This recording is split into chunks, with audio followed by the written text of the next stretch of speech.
Meg, thank you so much for being on the podcast today. Lupe, thank you so much for having me. I'm so honored. Oh my gosh. Well, I like to start every interview by asking guests, as a kid, what did you want to be when you grew up? Ooh, such a good question. So, really, from a very young age, I was compelled to go into some kind of a helping profession. Mm, So, I had read an article as a early teen, or maybe not even a teen, but there was a magazine in the Detroit Free Press called Parade Magazine. And it had an article about runaway teens and mm, the plight of runaway teens. And I thought when I read that, we've got to do something. We've got to do something to help these kids. And mm, at that moment, I just knew that I wanted to do something to work with kids who were in having difficulty. mm. Well, and for the audience who doesn't know you, tell us what you do today and how you think that connects to that dream of wanting to help those teens. Oh, so currently I am an executive coach and a coach instructor and mentor in two different coaching programs. That wasn't where my career began, however, that's sort of where it has evolved to. Originally, I was a clinical social worker. Mm, I started my career in downtown Detroit, working in the inner city in community mental health at a place called Children's Center, the Children's Center of Wayne County. And so Wayne County encompasses Detroit and surrounding areas. And I did family therapy and individual therapy with mm, children and their families, and also worked, kind of moved into their crisis center. So in their crisis center, I worked sometimes 24 hours. So I would do my day wow, job from 8 to 5, and then I would cover emergencies in the area for any emergency that happened from 5 p.m. to 8 a.m. wow, with children and adolescents. wow. So I would do crisis intervention, like maybe meeting the police who had a runaway to evaluate that runaway if they were at all suicidal or Mm, homicidal and get them into emergency placement. So I did that for the first several years of my career. And mm, then my husband was transferred to Texas. So I moved to Texas with him, thought maybe I should go with him. And I worked in a psychiatric hospital. I ran an adolescent psychiatric unit as mm. an assistant program director. And from there, then went into private practice as a psychotherapist for over 20 years. Wow. So I think really heavily at the beginning of my career, definitely was focused in on that element about helping kids who were in pain. Mm. Well, thank you for sharing that. And part of the reason I wanted to have you on, one, because you were one of my professors in the master's program I participated in, and you were one of my very favorite professors. I learned Oh, thank so you. much from you. And I've worked with you as you coaching me. And I think you are just so talented, so brilliant. I wonder if you could share the pivot from that work Mm. that seems very different from what you do today. So, how was that pivot? How did you know that you Mm. wanted to pivot? How did you even learn about coaching? I'd love to hear the story behind how you went from that work, which seems like it was very purposeful and Mm. maybe also probably heavy too, to the work that you do today. When we talk about our passions and we talk about what we're doing to kind of bring our vocation forward, it really requires some reflection and looking into the path that we've walked. And I believe that every step of my path inspired, and even when doors opened that I didn't realize were going to open, or things that I opened myself. So when we talk about the pivot, my move to Texas was definitely driven by my husband's career. Had that not happened, I don't know where I Mm, would have ended up. I might still be working in community mental health up in mhm, Detroit. I don't know. But moving down here and moving into a psychiatric hospital, that was incredible growth. mm, Some things happened there that made me decide to go then into private practice. And over the years that I was a private practitioner as a psychotherapist, my practice began to shift. And I think that it mm, began to shift through a couple different things. First of all, when you work with children and their families, you determine that many times it's systematic issue mm, and that the parents also need some guidance and therapy. And over the course of time in working with children and their families, my practice just began to shift into working more with their parents. Mm. And then I began working with several of the employee assistance programs for big employers in the Dallas-Fort Worth area. And just sort of naturally, things began to progress more towards me working with adults in their work environment. So I began doing individual and couples therapy. A lot of that, it just began to shift. What I began to see in my business was that my clients who were coming to see me were absolutely overwhelmed in their workplaces. And they didn't feel supported. They didn't feel maybe empowered to be. So how often do we, as we listen to this, oh yeah, I know people who were great individual contributors, and then they got moved up into leadership because they were just knocking it out of the park as an individual contributor, but not given the leadership skills they needed to be able to effectively lead. It was sort of like, I reward you by putting you into leadership, and organizations might not empower their leaders to become leaders. They're just like, so what do? We just continue doing what we did as an individual contributor. So people weren't feeling supported by their leaders. Leaders weren't feeling like they were given the tools. So they're in this place of leadership, but they don't know how to lead. So all that, I was seeing all of this in my therapy practice, and having people just overwhelmed and wanting to be put on disability or needing to be referred for additional, maybe for a medication or something to kind of help with the systematic overwroughtness that they were experiencing. So Lupe, I got to a place of thinking, I'm beginning to feel really reactive to a broken system. And that wasn't feeling good for me anymore. And I think that as we are responding to what our environment requires of us, we need to be really tuned into what's a better fit or what's life calling me to do. And I just felt like life was calling me to reevaluate what's going on and what could you do to impact the organizational dysfunction that I was seeing. And that's when I began to study and explore, and I found executive coaching. And I just thought to myself, what would it do if I could go into organizations and work with leaders to empower them to be better leaders, to bring their people up, to be seen, appreciated, communicate more effectively? Wow, wouldn't that be a different angle and a different perspective that might create a difference? So that's when I thought, yeah, I want to make a transition. I want to pivot from providing treatment, which is very important and such a needed conversation. But after 20 plus years, I was beginning to feel like maybe that wasn't the best place for my energy and focus. So after getting my certification also from the University of Texas at Dallas, I was invited onto faculty. I created a course around the way we coach around people's thinking. So cognitive coaching was my first course that I taught at UTD. So what ended up happening was that I was in organizations helping leaders and leadership teams be more effective, but also helping coaches learn how to do that.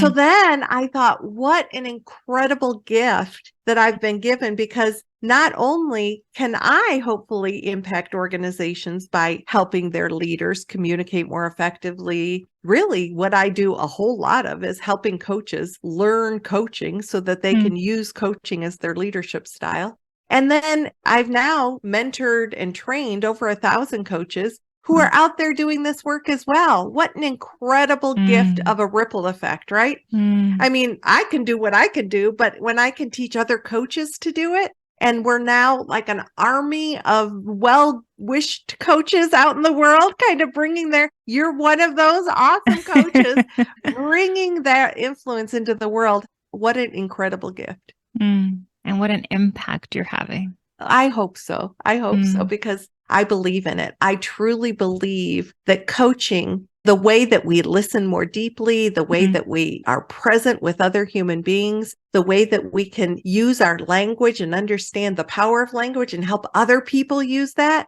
What a shift that hopefully that can create in the world. And tell me, Meg, did you ever, in that transition, in that pivot, did you ever feel any fear on being able to create like a full practice, bringing in kind of a full income off of it? Was there any Right. doubts there? So it sounds like pretty quickly after you were certified, you were invited onto faculty. That was just a piece of like, that's certainly not a way to make an income. Yeah.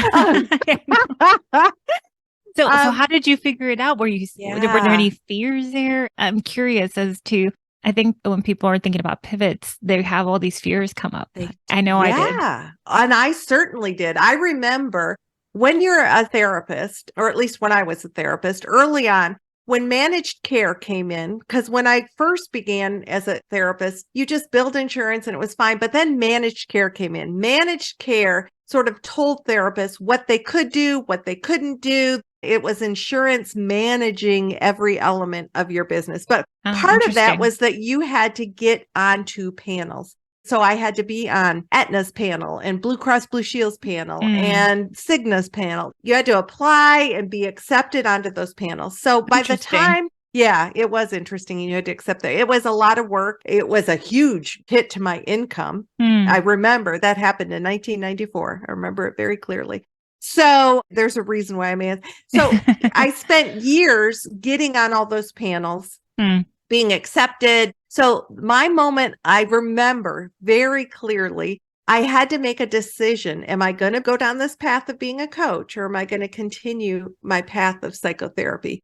I had years where I was kind of doing both, but I didn't want to accept any more therapy clients. I was only wanting to accept new coaching clients.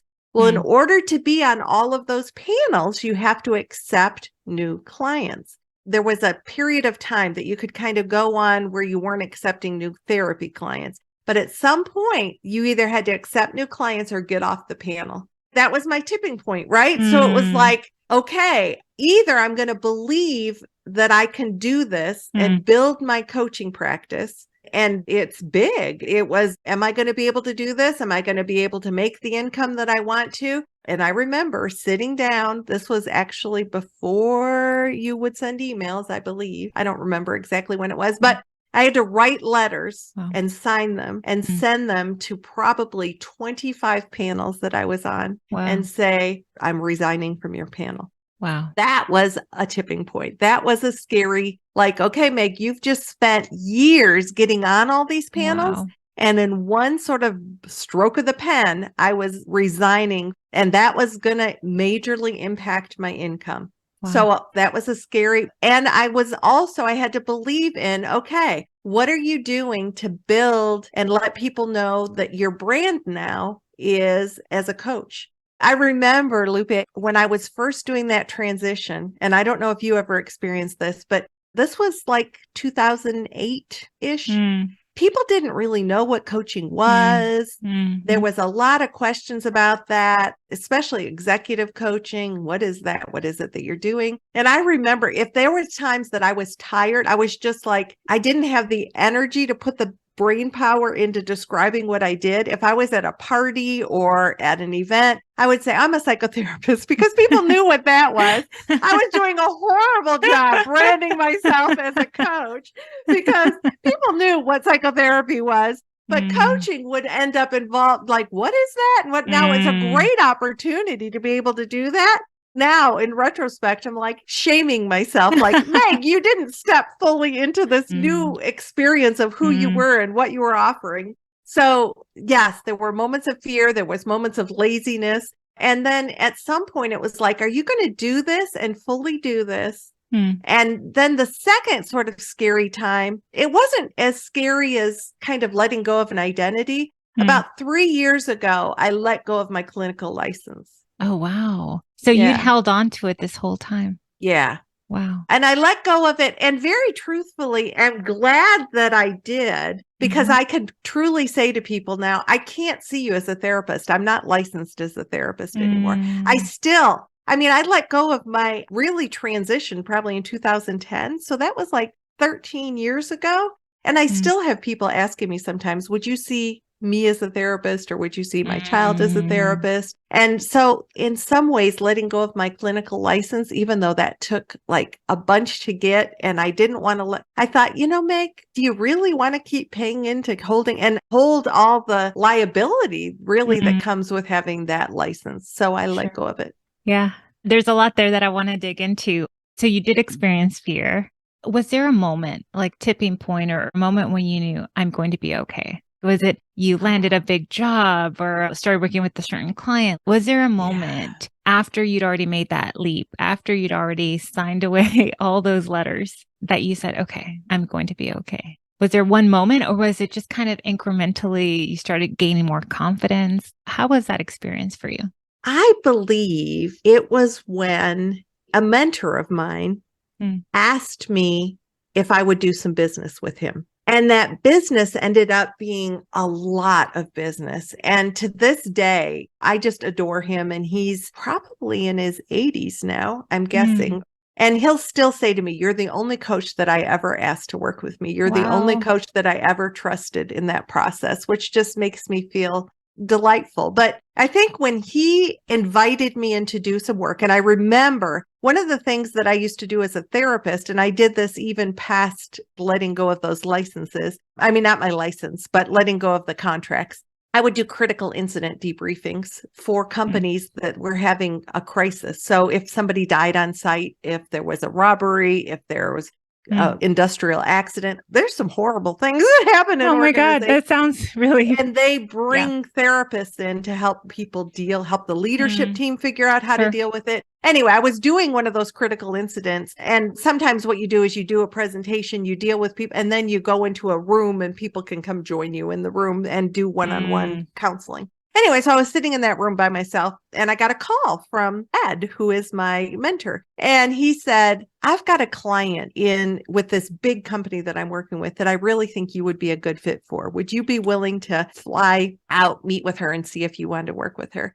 Wow. That was because once I did that with her and we connected and I worked, then it was like another executive in that company and another executive in that company and another executive in that company. And what that did was, it allowed me to work with somebody I really respected and enjoyed. It opened the doors into that company. But once I was doing great in that company, he brought me into another company, and he was a real powerhouse of an executive coach. So not only did that help my income, but that built my confidence as a coach. And that built that transition between skill sets and really letting go of treatment and diagnosis into the partnership of coaching. Well, so if someone's listening, Meg, to you, and maybe it's not coaching, but they're wanting to pivot, how do you think your story can be applied to theirs? Like, what do you think? What would you say to that person listening who's wanting to make a pivot, who's not fully feeling like this? Maybe they've spent 20 years working on something. And because I imagine that after 20 years, it must have been hard,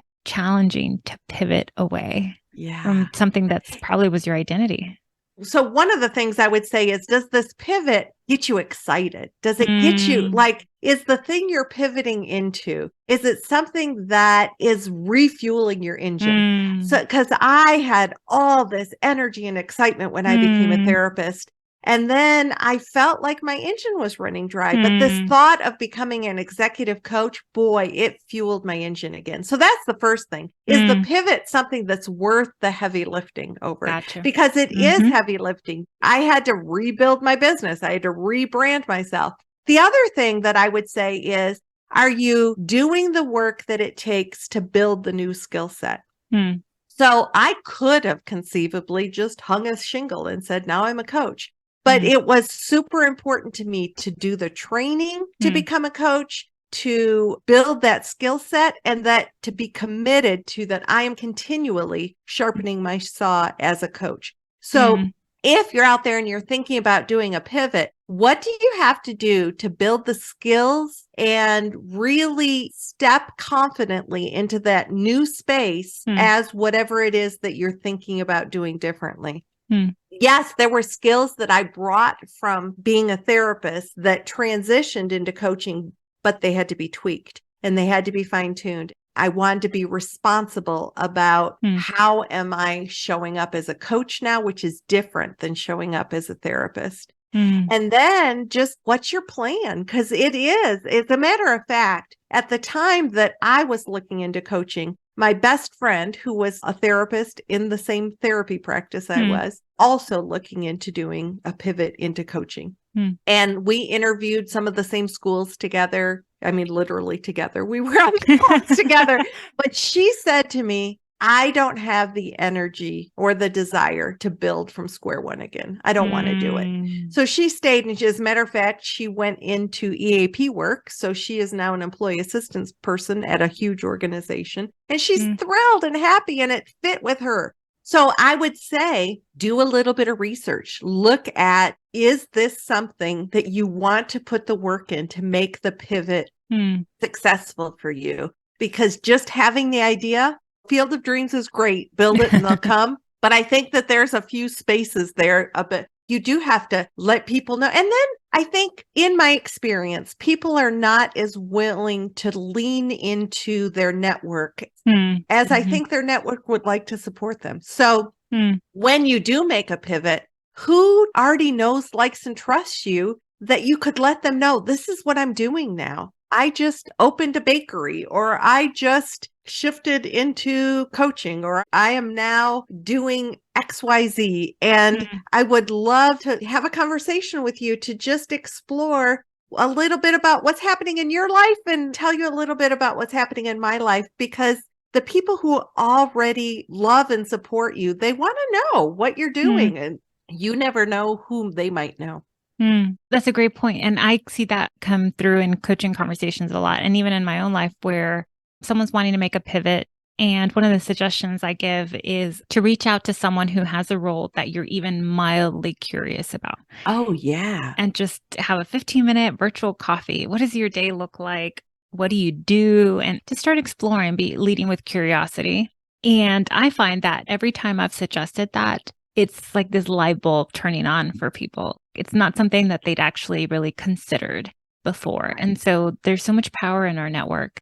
What would you say to someone who says, oh, I feel uncomfortable? It feels, maybe the only word that I can think of it, which is not the right word, like salesy, or like I want something or need something. What would you say to that person? Or how did you get past that? Because the way you just worded that was very beautiful.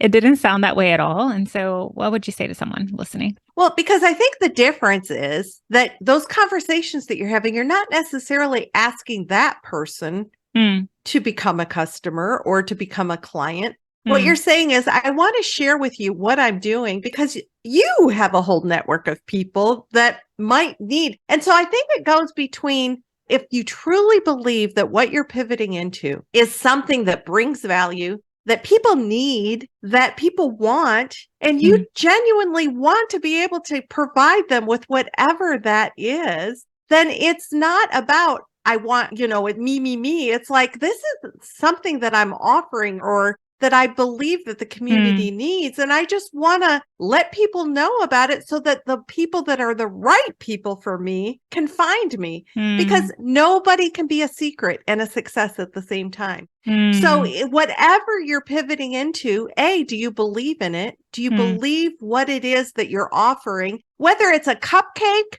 or whether it's a conversation, the reality is, believe in what you're doing. Believe that it is going to offer happiness or relief or whatever it is that you're bringing forward through your vocation, through your passion. If you believe in it and you just want to have conversations about it. And this is the other thing. Have conversations, but also be interested in the other person.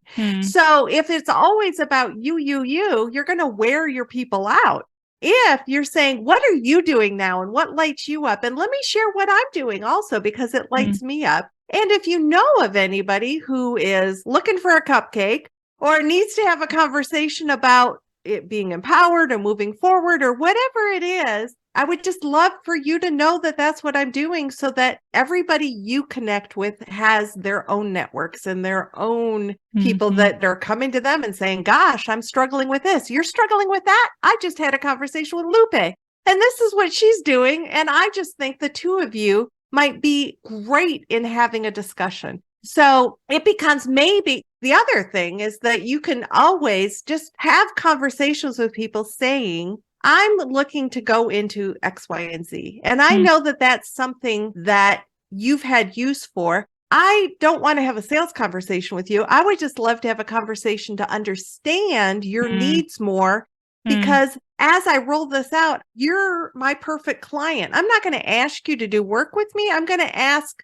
I wonder if you would give me 15 minutes of a coffee so that I can understand you better, so that as I build my product, I'm building it towards what I know would meet your needs, because if it would meet your needs, it's going to meet other people's needs too. Then that might very well begin to have a conversation about, ooh, if you develop this, this is really something I would like. However, have those market research calls without any, it's just a curiosity call, to your point, Lupe. It's like, I want to understand you better, because as I build this out, if I could meet your needs, then I bet I could meet many people's needs. And it takes away the sales thing. It makes it about curiosity and really building a great product. Oh, I love that. And I love your energy, Meg. Your energy gets high. You're like a strong tone. Like, it's amazing. And I think because you feel so passionate about it, you genuinely, like, you've done this in the past. It works. And the way you've worded it is leading with curiosity. It's trying to figure out how to create the best product, whatever the product or service might be. And building a successful business or following a vocation, like, it requires that level of energy, that level of being willing to have those conversations and ask. And there's some vulnerability to that. There is a vulnerability to that. And if you can make it about, I just want to understand this person more. I want to understand what's important to them, what lights them up, and really make it about understanding, then you can get out of your head about this whole, I can't ask for business or what. I mean, at some point you are going to ask for business. And when you ask for business, hopefully it is because you really believe that you have something to offer. But there's so many steps to get to that place that build confidence, build your like, oh, this is something that I know that people need, because I've just talked to 10 people who have helped me fine tune what it is that I offer in such a way that I feel really good about it. Then it becomes, Lupe, then it becomes that you're doing a disservice by not offering it, because you know that people need it. You know that you've worked hard to fine tune it to be what people need. And then if you don't offer it, who needs that you're not offering it to? Then you're not winning and they're not winning. It can be such a win-win, but you have to be able to step into the vulnerability of, yeah, maybe somebody's going to say thanks, but no thanks. And there's other people that are going to say, I have been waiting for this. Oh, thank you. Yeah. And then eventually what I've seen in my business is that I'll connect with someone who's a connector. And then they just keep referring people. Oh, I met so-and-so and I referred them to you, Lupe. Or I met so-and-so and they were talking about their need and I told them about you. It's like we create almost these champions, or I'm not sure what the right word is. I think champion's a great word. Yeah. But advocates for us, or yes. And it's beautiful that, because I have a couple of those advocates in my life, and I'm always amazed by how much they believe in me and they're willing to say my name in a room full of opportunities. I think that's so beautiful. And I love what you just said about there's someone out there who needs what we're wanting to bring. And so it's almost a disservice. And I think that also, it really ties back to that big picture of if there's something we really want to do and we don't pursue it. Like, I was in accounting and I didn't feel that sense of purpose in accounting like some of my colleagues did. And I was willing to be vulnerable. I was scared. I had to have courage to pursue coaching.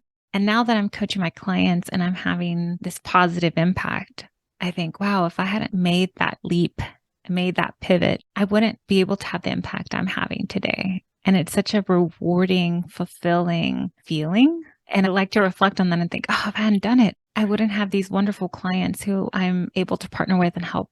So I love that you shared that. It is a disservice almost too. It's like we have almost like a duty to pursue what we're being called to do. When I think about that, I would sit in my office as a therapist from like 7 a.m. till 5 p.m, client after client after client. And yes, for years, I was lit up by that. I was excited about that. I felt like there was such an impact that was being made. And then I think about how my energy began to wane. And over the past 3-4 months, I've been doing, in addition to my teaching and my mentoring and my working one-on-one with executives, I've been facilitating a training with over 200 leaders for a very large organization on how to change their communication style with their people and how to coach. And I've been basically facilitating from 8 a.m. till 5 p.m, 2 days in a row. And people will say, aren't you exhausted? And I'll say, I am so lit up. I just love and seeing these leaders. They're all there for a reason. They are senior leaders and they are good at what they do. And I'm telling them, you could be better. And let's help you empower your people, and let's give you tools that make you a more effective leader, and seeing them light up and knowing that it's happening because they're staying in touch with me and they're sending me messages. And it's like, if I hadn't done it, if I hadn't made that pivot, I'd still be in my office, maybe impacting 8-10 people a day through my therapy and feeling less and less energized. And now it's like, how many more people, and like we talked about the ripple effect of helping other coaches go out there and do this. So you are a coach that I trained, and you are out there doing your work, and you and thousands more. And I just love that.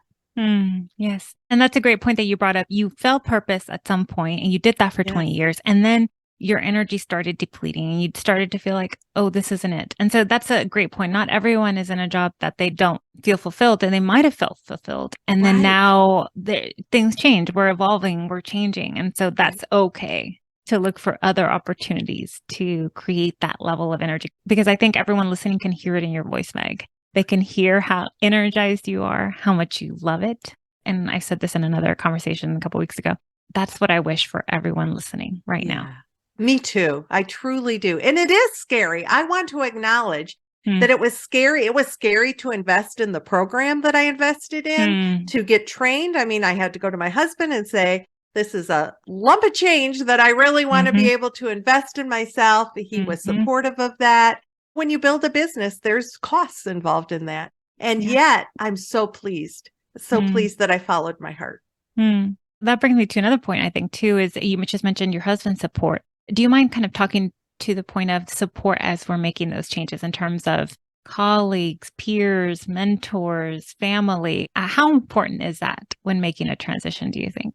Such a great question. Thank you for that. I think it's huge. I think that if I can just praise on my husband for just a minute. Of course. And I have been married. So for 36, I think this year is our 37th wedding anniversary. And I don't even know for sure. 36, 37, somewhere in there. That security of working within an organization has been important to him. And I know that when I left the psychiatric hospital that I was working at and went into private practice, that was a bit of a discomfort for him. And that was in 1990. So he's been sitting in discomfort with me for a long time. And I just have to say that over the years, I'll be offered jobs and I'll be offered. And at first he would say, are you sure you don't want to do that? Boy, it's a director position. Don't you want a director? And I'd be like, I really enjoy being in my own business.